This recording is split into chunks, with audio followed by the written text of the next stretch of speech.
ये कहानी है टीना नाम की एक लड़की की जो कि बहुत समझदार थी, लेकिन वो एक ऐसे घर की बहू बनने वाली थी जिसमें वो उम्र में बड़ी थी। यानी कि वो एक घर की उम्र में बड़ी बहू बनने वाली थी। देखते हैं कि टीना की जिंदगी का ये सफर आखिर कैसे कटेगा। टीना बहुत ही समझदार थी और अपने घर की सबसे बड़ी बेटी भी, जिस वजह से घर की सारी जिम्मेदारियां उसके कंधों पर थी। उसके परिवार में उसकी 2 छोटी बहनें और विधवा माँ थी।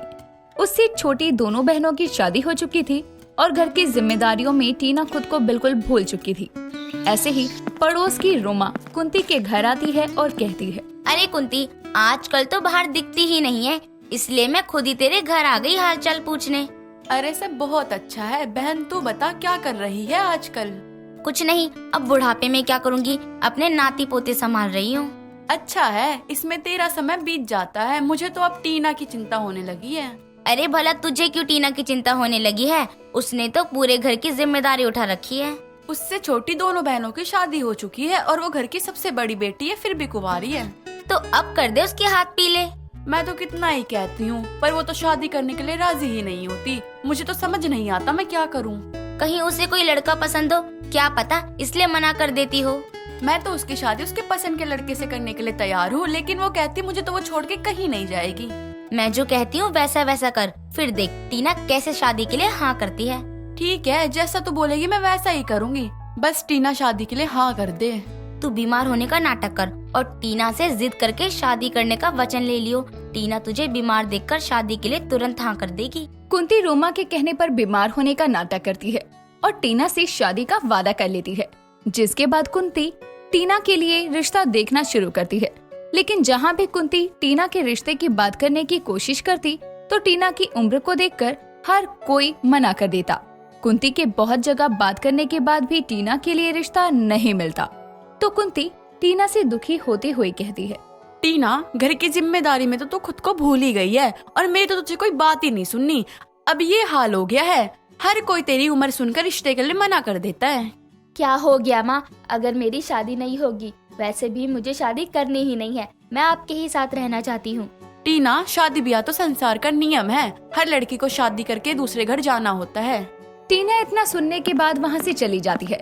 ऐसे ही दिन गुजरते हैं और रोमा टीना के लिए रिश्ता लेकर आती है। कुंती इससे बहुत खुश होती है। लड़के वाले जल्द ही टीना को देखने के लिए आने वाले थे। कुंती बहुत दिनों पहले से ही तैयारियों में जुट जाती है। दिन गुजरते हैं और वो दिन आ जाता है जब टीना को देखने लड़के वाले आते हैं। तभी कुंती कहती है, टीना, जल्दी से तैयार हो जा, लड़के वाले आने ही वाले होंगे। आज तुझे सबसे सुंदर दिखना है। हाँ माँ, मैं बस रेडी ही होने जा रही हूँ। थोड़ी देर में ही लड़के वाले टीना के घर आते हैं। लड़की की माँ बहुत नकचड़ी थी, लेकिन कौशल बहुत अच्छा था, या यूं कहें कि उसमें आदर्श बेटे, भाई, पति सबकी छवि थी। लड़के वालों के कहने पर टीना लड़के वालों के सामने आती है और कौशल को टीना देखते ही पसंद आ जाती है। तभी कौशल मन में कहता है, टीना कितनी सीधी सादी है, मुझे तो ऐसी डिसेंट वाइफ चाहिए। यही है वो जिसके साथ मुझे पूरी लाइफ बितानी है। टीना को देखते ही सुनीता कहती है, टीना, घर का क्या क्या काम कर लेती हो? सिलाई वगैरह आती भी है या नहीं? हाँ हाँ, घर का सारा काम कर लेती है। खाना बनाना, सिलाई करना सब आता है इसे बहुत अच्छे से। अरे बहन जी, लड़की को बोलने तो दीजिए। हाँ माँ, बिल्कुल ठीक कह रही हैं। अब हमें बच्चों को अकेले बात करने के लिए भेज देना चाहिए। बच्चे आपस में बात कर ले, तभी तो आगे बात करने में बेहतर होगा। इतनी भी क्या जल्दी है? पहले मैं ठीक से लड़की को देख तो लूं, तभी तो शादी होगी ना। मेरा बेटा मेरी मर्जी के बिना कुछ नहीं करता और मेरे घर में मेरी मर्जी के अलावा एक पत्ता तक नहीं हिलता। इसकी थोड़ी देर बाद दोनों बात करने के लिए टीना के रूम में चले जाते हैं। टीना से बात करने के बाद कौशल को टीना और ज्यादा पसंद आती है। टीना को भी कौशल पसंद आता है। दोनों परिवार वाले मिलकर दोनों की शादी की डेट को फिक्स कर देते हैं। शादी की बात तो पक्की हो जाती है, लेकिन रोमा ने लड़के वालों से टीना की उम्र को लेकर झूठ बोला था। टीना कौशल से उम्र में पूरे 7 साल बड़ी थी। रोमा के इस झूठ के बारे में टीना और उसकी माँ को कुछ भी पता नहीं था। दोनों की शादी का दिन आता है। बारात का स्वागत हो चुका था। दोनों मंडप की तरफ जा रहे थे कि कोई सुनीता को टीना की उम्र में बड़े होने के बारे में बता देता है। ये सुनकर सुनीता आग बबूला होते हुए कहती है, रुक जाओ, ये शादी नहीं हो सकती। ये क्या कह रही हैं आप समधन जी? हमसे ऐसी क्या गलती हो गई जो आप शादी रुकवा रही हैं? क्या हो गया माँ, आप ऐसे शादी क्यों रोक रही हो? बेटा, इन लोगों ने हमारे साथ विश्वासघात किया है। अब ये शादी नहीं हो सकती। चल तू मेरे साथ। ऐसे झूठे लोगों के साथ रिश्ता मैं नहीं जोड़ना चाहती हूँ। माँ जी बताइए तो क्या हुआ है, आप ऐसे क्यों बोल रही हो? तू पूरी 7 साल बड़ी है मेरे बेटे से। ये बात हमसे छुपाई गई है। मैं मेरे बेटे की शादी ऐसी लड़की से नहीं करवा सकती जो मेरे बेटे से उम्र में बड़ी हो। पर हमने आपसे ये सारी बातें कब छुपाई? मेरी बेटी की उम्र क्या है, वो क्या करती है, उसे क्या आता है क्या नहीं, ये सब तो आप खुद पूछ कर गई थी ना। मुझे रोमा ने आपकी बेटी की उम्र 23 साल बताई थी, पर वो 30 साल की निकली है। इतना बड़ा झूठ बोला है आपने हमसे। अब मैं अपने बेटे की इस घर में शादी नहीं होने दूंगी। ये सब ड्रामा होते देखकर रोमा कहती है, सुनीता जी, इसमें इसकी कोई गलती नहीं है। ये सब तो मेरी वजह से हुआ है। ये झूठ मैंने बोला है। आप ये शादी मत तोड़ो। हाँ, अब तो तू सारा दोष खुद पर लेगी ही, जब तेरी सहेली का झूठ पकड़ा जो गया। मैं बिल्कुल सच कह रही हूँ। मैंने ये झूठ बस ये सोचकर बोला कि अगर मेरे एक झूठ से किसी का घर बसता है तो वो झूठ नहीं होता। रोमा, तूने ये क्या कर दिया? झूठ तो झूठ होता है। अब मेरी बेटी से कौन शादी करेगा? मेरी बेटी की तो जिंदगी बर्बाद हो गई। माँ जी, आप बिल्कुल भी चिंता मत कीजिए। टीना से मैं शादी करूंगा और मुझे समझ में आ गया है कि इसमें टीना और आपकी कोई गलती नहीं है। ये क्या कह रहा है तू? वो तुझसे उम्र में बड़ी है। माँ, उम्र में बड़े होने से कुछ नहीं होता है। टीना में मुझे हर वो क्वालिटी दिखती है जो एक पत्नी में होनी चाहिए, और मुझे नहीं लगता कि टीना से अच्छी लड़की मुझे कोई मिल पाएगी। सुनीता के मना करने के बावजूद कौशल टीना से शादी कर लेता है। जो बात किसी को भी पता थी वो सुनीता ने शादी में हंगामा करके सबको बता दी। इससे सुनीता की पूरे मोहल्ले में बदनामी हो गई और हर कोई उससे उम्र में बड़ी बहू लाने के लिए ताने दे रहा था। सुनीता को जब से उम्र में बड़ी होने के बारे में पता चला था, तब से सुनीता टीना से नफरत करने लगी। लोगों के तानों ने सुनीता की टीना को लेकर नफरत और बढ़ा दी। ऐसे ही दिन गुजर रहे थे। एक दिन कौशल कुछ दिन के लिए ऑफिस के काम से बाहर चला जाता है। उसी रात को सुनीता को हार्ट अटैक आता है। सुनीता छटपटाने लगती है, जिस वजह से टेबल पर रखा ग्लास सुनीता के हाथ से गिर जाता है। ये आवाज सुनकर टीना उठ जाती है और अपने कमरे से बाहर आकर कहती है, कौन है यहाँ? तभी टीना सुनीता के कमरे में उसे देखने जाती है तो सुनीता की ऐसी हालत देखकर वो घबरा जाती है और तुरंत कौशल की कार निकालकर सुनीता को जैसे तैसे कार में बिठाती है और हॉस्पिटल लेकर जाती है। डॉक्टर सुनीता का चेकअप करके टीना से कहते हैं, अच्छा हुआ आप इन्हें सही टाइम पे यहाँ ले आई, वरना बचाना बड़ा मुश्किल हो जाता। पर माँ जी को हुआ क्या है? उन्हें हार्ट अटैक आया है। इसके बाद टीना कौशल को कॉल करके बुला लेती है और सुनीता का बहुत ध्यान रखती है। ये देख सुनीता का दिल पिघल जाता है और वो टीना से नफरत करने के बजाय प्यार करने लगती है। अपनी माँ का टीना के प्रति ऐसा बदलता व्यवहार देखकर कौशल कहता है, माँ, मुझे लगता है ना आप समझ चुकी हैं कि उम्र में बड़ी बहू लाना कुछ गलत नहीं होता है।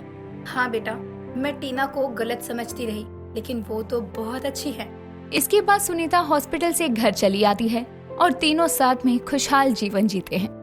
अवंतिका की शादी होने वाली थी और वो बहुत ही ज्यादा खुश भी थी, लेकिन अवंतिका बहुत ही ज्यादा कंजूस थी। वो शादी का खर्चा बहुत ही कम पैसों में करना चाहती थी। एक बार अवंतिका कुछ पैसे लेकर मार्केट के लिए निकलती है। तभी अवंतिका की माँ शारदा और छोटी बहन प्राची आते हैं। अवंतिका, तू क्यों इतनी कंजूसी दिखा रही है? अरे शादी ब्याह एक ही बार होता है, तू उसमें भी ऐसे कंजूसी करेगी तो बाद में जाकर तुझे ही पछतावा होगा। इसलिए जो करना है दिल खोल कर कर। माँ, जब जेब में सीमित रुपए हो ना तो खर्चा खुद ब खुद कम हो जाता है। शादी बस एक बार का ही तो है, तामझाम तो होती है। अब उसमें इतना खर्चा भी नहीं कर सकते हैं ना कि बाद में खाने को ही लाले पड़ जाए हमें। दीदी, हम कोई इतने भी गरीब तो है नहीं कि कुछ खर्चा करने से सड़क पर आ जाएंगे। और वैसे भी अब तो मैं भी कमा रही हूँ।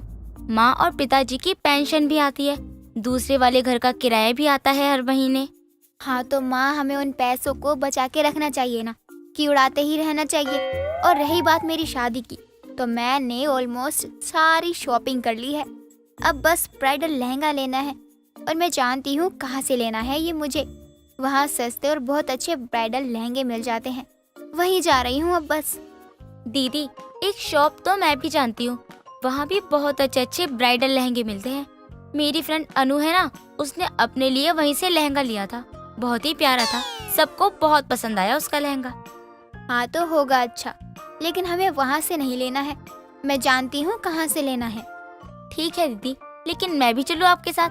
आपकी शादी की शॉपिंग आप अकेले कर रही हो, कम से कम साथ तो ले चलो। अवंतिका सही कह रही है प्राची, इसे भी तो कपड़े लेने हैं ना, तो एक काम करो, तुम दोनों साथ चले जाओ। प्राची तू भी देख लियो कि तुझे क्या लेना है, बार बार जाने आने का झंझट तो कम होगा। मैं एक ही शर्त पर प्राची को लेकर जाऊंगी, अगर वो वहाँ जाकर मुझे तंग ना करे, और अगर जो मैं लेना चाहूँ वो मुझे चुपचाप लेने दे, वरना नहीं लेकर जाने वाली मैं इसे। ठीक है दीदी, मैं आपको बिल्कुल भी तंग नहीं करूँगी। अब तो आप मुझे लेकर चलोगी ना? ठीक है चल, अब क्या ही बोलूँ मैं तुझे। चल जा, जल्दी से तैयार होकर आ जा, यहीं वेट कर रही हूँ मैं तेरा। प्राची और अवंतिका दोनों तैयार होकर ब्राइडल लहंगा लेने के लिए एक बहुत बड़ी मार्केट में जाते हैं, जहाँ खास ब्राइडल लहंगे ही मिलते हैं। ये सब देखकर प्राची कहती है, वाह दीदी, यहाँ तो कितने प्यारे प्यारे लहंगे हैं, ये जगह तो मैं पहली बार देख रही हूँ। हाँ मुझे भी अभी ये कुछ दिन पहले ही पता चली है। मेरी एक दोस्त है, उसने इसी मार्केट से इतना सस्ता और प्यारा ब्राइडल लहंगा लिया था, और वो भी बस 25,000 का। तभी तो मैंने भी यहीं से लेने का सोचा है। 25,000 में ब्राइडल लहंगा? सच में दीदी, बहुत सही मिल गया। चलो हम भी देखते हैं। मार्केट की दुकानों से ही लेना है। चलो मैं बताती हूँ कि मैं कहाँ से लूँगी अपना ब्राइडल लहंगा। अवंतिका और प्राची यहाँ वहाँ देखने लगते हैं। तभी अवंतिका को एक दुकान के पीछे ब्राइडल लहंगे बेचता हुआ सोहन नाम का आदमी दिखाई देता है। अवंतिका प्राची को लेकर उसके पास जाती है। भाई साहब, कुछ दिनों पहले ही मेरी एक सहेली ने यहाँ से अपनी शादी का लहंगा लिया था। मैडम, यहाँ तो हर कोई आता जाता रहता है, अब हम इतना याद थोड़ी रख सकते हैं। आप यहाँ क्यों आई हो? कोई लहंगा चाहिए क्या, या फिर आपके लहंगे में कोई खराबी हो गई है? अगर हो भी गई है ना तो वापस चली जाइए, क्योंकि पहले ही बता दिया था हमने कि एक बार सामान बिकने के बाद वापस नहीं होता। अरे नहीं भाई साहब, लहंगा तो बहुत ही अच्छा था। मैं तो यहाँ आपसे अपनी शादी के लिए लहंगा लेने आई हूँ। भैया मुझे भी कोई ऐसा लहंगा दिखाओ जिसे देखते ही बस लेने का मन हो जाए। तो ये कहिए ना मैडम जी, हमारा तो काम है ब्राइडल लहंगा बेचना, हम तो बेचेंगे ना। आप एक क्या 10 लेके जाओ, और मैं आपको ना सबसे अच्छा वाला दिखाता हूँ। सोहन उन दोनों को एक लहंगे की किताब में से लहंगे दिखाने लगता है। कई सारे लहंगे सोहन ने दिखा दिए थे, उनमें से एक अवंतिका को पसंद आता है। हाँ भैया, ये वाला बहुत ही अच्छा लग रहा है, जरा ये वाला दिखाना कैसा है। अवंतिका के कहने पर सोहन एक पैक हुआ लहंगा दिखाता है और कहता है, ये देखिए मैडम जी, ये वही है जो उस किताब में दिखाया था लहंगा। देखिए बहुत बढ़िया है, आपकी पसंद। ये बस आखिरी पीस बचा हुआ है हमारे पास, वो भी बिकने वाला था, लेकिन आप अगर आई हो इतनी दूर से तो हम आपको दे देते हैं। और आपको नहीं पता, इसे ना अलग से मंगवाना पड़ता है, वो भी खास ऑर्डर देके। बहुत टाइम लगता है इसमें। हाँ भैया, अच्छा लगा लहंगा, तभी तो बोल रही हूँ। जरा खोल के दिखाओ कैसा है ये। अरे मैडम जी, क्या खोलना है इसे? हाँ क्यों खोलोगी? अरे ये सेम टू सेम किताब वाला है। अरे हम किताब में दिखाते हैं और सेम चीज पैक करवा के देते हैं आपको, लेकिन खुलवाने के बाद आपको पसंद नहीं आया तो आप तो वापस करके चली जाओगी। उसके बाद कोई दूसरा ग्राहक आएगा, हम उसको देंगे तो वो कहेगा खुला हुआ माल है, हमें नहीं चाहिए, फिर हमारा तो नुकसान हो गया ना। लेकिन भैया ऐसे थोड़ी होता है, ब्राइडल लहंगा तो लड़की देखती है, पूरा एक बार ट्राई भी करती है, तभी तो लेती है। और आप कुछ अलग ही कह रहे हो कि खोल कर नहीं दिखाते हो आप। अरे मैडम जी, इतना बड़ा मार्केट है, किसी दूसरी दुकान जाइए, देखिएगा वो ऐसे ही देगा। और हम तो वैसे भी सस्ते में दे रहे हैं, आप जाओगी ना तो आपको तो लूट लिया जाएगा, और इसी तरह से मिलेगा आपको सेम टू सेम। लेकिन ना हमारी चीज भी अच्छी है, क्वालिटी भी अच्छी है, काम भी अच्छा है। लेकिन इसलिए मैडम जी बताइए, लेना है तो लीजिए, नहीं लेना है तो वो भी बता दीजिए, ताकि हम किसी और को बेच दे। वैसे भी थोड़ी देर में ना नया कस्टमर आने वाला होगा, उसको दे देंगे। लेना तो है ही भैया। अच्छा कितने का है ये लहंगा? अरे ज्यादा महंगा नहीं है, बस 30,000 का है। भैया ये तो बहुत महंगा बता रहे हो, इतना तो हमारा बजट भी नहीं है। कम से कम लेने वाला तो दाम बताओ ना, जिससे हम ले सके। इतना महंगा तो नहीं ले सकते हम, बहुत दूर से बस आपके यहाँ से लहंगा लेने आई हूँ। भैया थोड़ा सा ठीक ठीक दाम लगा लो। अरे मैडम जी, आप इतना कह ही रही हो तो ठीक है, आपकी खुशी के लिए तो ले लीजिए 26,000 में, लेकिन हाँ जल्दी लीजिएगा क्योंकि टाइम नहीं है हमारे पास। और नहीं लेना है तो भी जल्दी बता दीजिए क्योंकि दूसरा ग्राहक आएगा वो खाली पीली ही चला जाएगा बेवजह खाली हाथ, इससे अच्छा मुझसे बेच दें। अरे नहीं नहीं भैया, यही दे दो। लेकिन दीदी हमने ये देखा भी नहीं है, फिर आप बिना देखे कैसे ले सकती हो? देख तो लिया उस बुक में, और मेरी सहेली ने यहीं से लिया था। अच्छा ही है ये भी। अवंतिका वो ब्राइडल लहंगा ले लेती है और घर आकर दोनों बहनें खोलने लगती हैं। लहंगा खोलते ही अवंतिका देखती है कि वो अंदर से पूरा कटा फटा होता है। अरे ये क्या उठा लाए तुम दोनों? लहंगा लेने गए थे या कपड़ों की बची हुई कतरन? कहाँ है लहंगा? यही तो था लहंगा। देखा दीदी, मैंने कहा था ना, हमें पहले लहंगा अच्छे से देख लेना चाहिए था। अब देखो यहाँ घर आकर लहंगा तो मिला नहीं, और मिली भी तो क्या मिला। लेकिन अब मैं क्या करूं? इतना महंगा ब्राइडल लहंगा लिया था, लेकिन उन भैया ने तो हमें ही पागल बना दिया। लहंगा तो दिया नहीं अच्छा, और पैसे भी डूब गए। रोने से क्या हो जाएगा? तू चुप हो जा और कल तुम दोनों वापस जाना और उसे दिखाना कि क्या दिया है। वहीं से पैसे लेकर आना और अच्छे से सबके सामने सुना कर भी आना। शारदा के कहने पर प्राची और अवंतिका दोनों मार्केट में जाते हैं और वहीं जाते हैं जहां से उन्होंने लहंगा लिया था। लेकिन अब वहां कोई नहीं था, थी तो बस एक चाय की टपरी। कल तो यहीं पर थी ना दुकान उन भैया की, अब एक ही दिन में यहाँ चाय की टपरी कैसे आ गई? दीदी आप परेशान मत हो, वो लहंगा वाला बहुत चालू है, पक्का कहीं और दुकान लगा ली होगी उसने अपनी। चलो पूरी मार्केट में देखते हैं, कहीं तो होगा ही। प्राची और अवंतिका पूरी मार्केट में देखने लगते हैं, उन्हें कहीं भी दुकान वाला नहीं मिलता, इसलिए दोनों मुंह लटकाकर घर आ जाते हैं।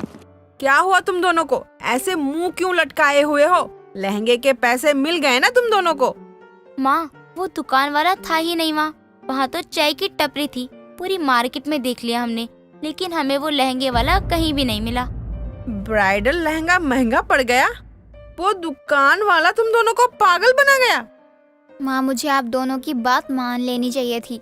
अगर मैं आप दोनों की बात मान लेती तो शायद आज मेरे हाथ में ब्राइडल लहंगा होता, लेकिन अब नहीं।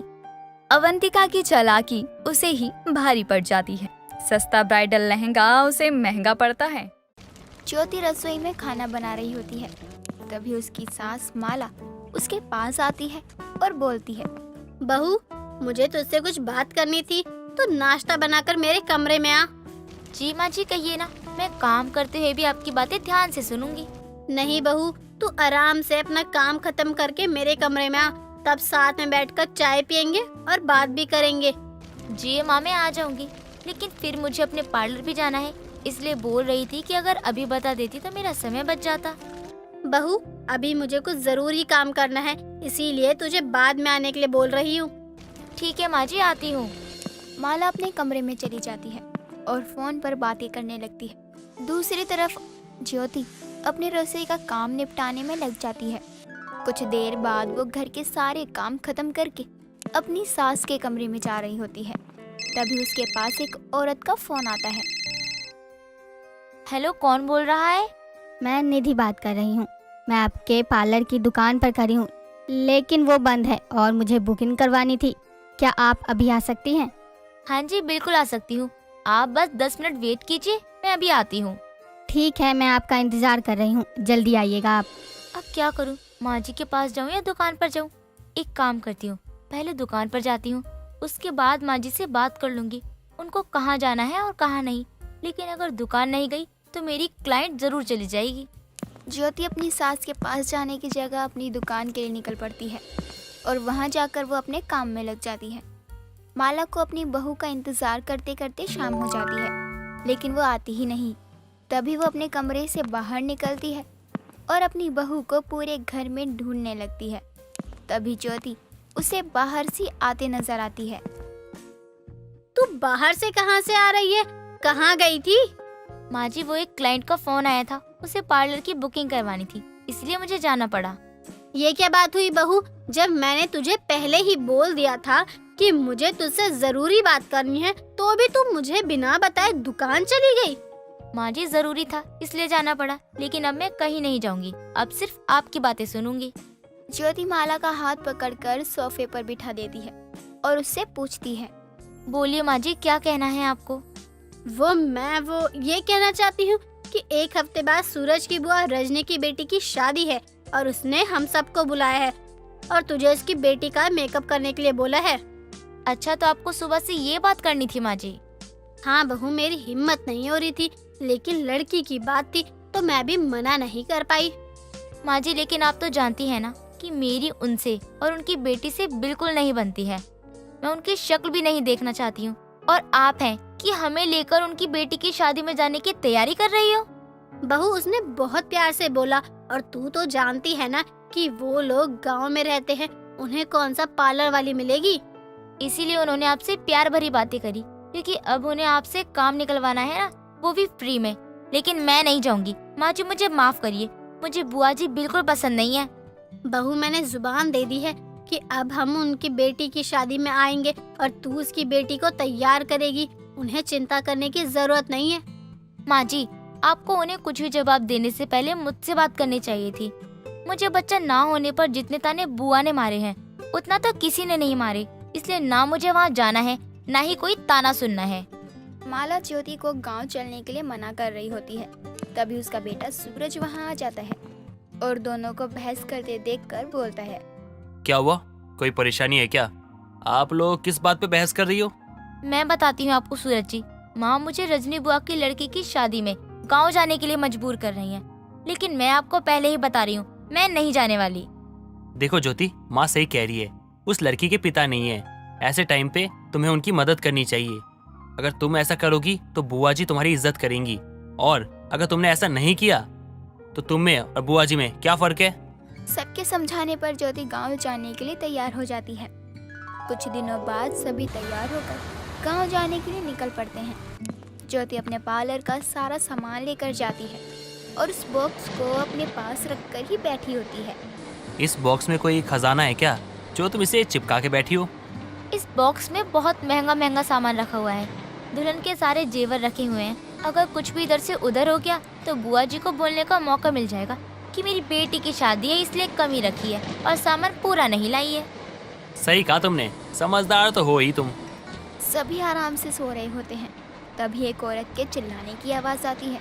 ज्योति उठ जाती है तो देखती है कि एक औरत अपनी बहू को बहुत सुना रही होती है। एक तो भगवान ने तुझे ऐसा बदसूरत बनाया है, ऊपर से जो मेकअप से थोड़ा ठीक करवाया था तेरा सूरत, उसे भी तूने रो रो कर खराब कर दिया। कुछ देर में हमारा स्टेशन आने वाला है। अब मैं ट्रेन में कैसे तेरा हुलिया सुधारूं? माँ जी, मैं क्या करूँ? मेरी विदाई इतनी दूर से हुई है, अब पता नहीं कि मैं अपने माँ बाप की शक्ल भी देख पाऊंगी या नहीं, तो किसको रोना नहीं आएगा। तेरे माँ बाप तो खुद तुझसे परेशान थे कि कब ये बदसूरत बोझ मेरे सर से उतर जाए। अब तो वो चैन की सांस ले रहे होंगे। माँ जी, ऐसा मत बोलिए। सभी माता पिता के लिए उनके बच्चे उनकी जान होते हैं। अब तू मुझे ज्यादा मत सिखा, बस इतना बता कि तू अपना ये हुलिया कैसे ठीक करेगी। अगर मेरे आने से पहले तेरा ये हुलिया ठीक नहीं हुआ तो तुझे मैं अपने साथ लेकर नहीं जाऊंगी। माँ जी, ऐसा मत बोलिए। मुझे पार्लर वाली की तरह मेकअप करना नहीं आता और मैं कोई सामान भी लेकर नहीं आई हूँ। मुझे उससे कोई मतलब नहीं है। मुझे जो बोलना था मैंने बोल दिया। या तो तू अपनी शक्ल सुधार या तो अपने ससुराल वालों को भूल जा। वो औरत इतना कहकर वहाँ से चली जाती है। ज्योति को उस लड़की को रोते देखकर बहुत दुख होता है, जिसके बाद वो उसके पास जाती है और बोलती है, तुम चिंता मत करो, मैं एक पार्लर वाली हूँ, मुझे सारा काम आता है और मेरे पास सामान भी है, तुम्हें तैयार कर देती हूँ मैं।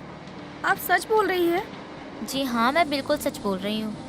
ज्योति इतना कहकर अपनी सीट पर जाती है और अपना पार्लर का बॉक्स खोलकर उस लड़की को तैयार करने लगती है। तभी माला की आँख खुलती है और ज्योति को सीट पर ना पाकर वो डर जाती है। तभी उसकी नज़र दूसरी सीट पर जाती है जहाँ वो किसी लड़की का मेकअप कर रही होती है और उसके पास जाकर बोलती है, बहू, ये क्या चलती ट्रेन में तू ये क्या अपना पार्लर खोलकर बैठ गई? माँ जी, मजबूरी में खोलना पड़ा। इस लड़की का मेकअप खराब हो गया था, इसकी सास इसे बहुत सुना रही थी। बोल रही थी कि मेकअप ठीक नहीं किया तो तुझे अपने घर नहीं लेकर जाऊंगी। अच्छा, तो दूसरों की मदद करने के चक्कर में तूने ट्रेन में ही ब्यूटी पार्लर खोल लिया? माँ जी, आप भी तो मुझे दूसरों की मदद करने के लिए ही ले जा रही हो ना, तो मैंने सोचा क्यों ना पहले ये काम कर लिया जाए। सही बात है बहू, मौके पर चौका बाना तो कोई तुझसे सीखे। ज्योति उस लड़की को कुछ देर में ही दुल्हन की तरह तैयार कर अपनी सीट पर बैठ जाती है। कुछ देर बाद उस लड़की की सास वहाँ आती है और उसे इतना सुंदर देखकर हैरान हो जाती है। तुझे इस ट्रेन में कौन सी पार्लर वाली मिल गई जिसने तुझे इतने अच्छे से तैयार कर दिया कि तू पहचान में ही नहीं आ रही है? एक औरत थी माँ जी, उसे पार्लर का बहुत अच्छा काम आता था, उसी ने किया है ये सब। अच्छा हुआ उसने तेरी मदद कर दी, वरना तू अपने ससुराल नहीं जा पाती। स्टेशन आते ही वो लोग उतर जाते हैं। थोड़ी देर बाद ज्योति भी अपने परिवार वालों के साथ उतरकर अपने गांव पहुंच जाती है और माला सभी घर वालों को अपनी बहू के ट्रेन ब्यूटी पार्लर के किस्से के बारे में सबको बताती है, जिसे सुनकर सभी हंसने लगते हैं। इस बार उसकी बुआ भी उसे कोई ताना नहीं मारती और सभी खुशी खुशी शादी का फंक्शन एंजॉय करते हैं।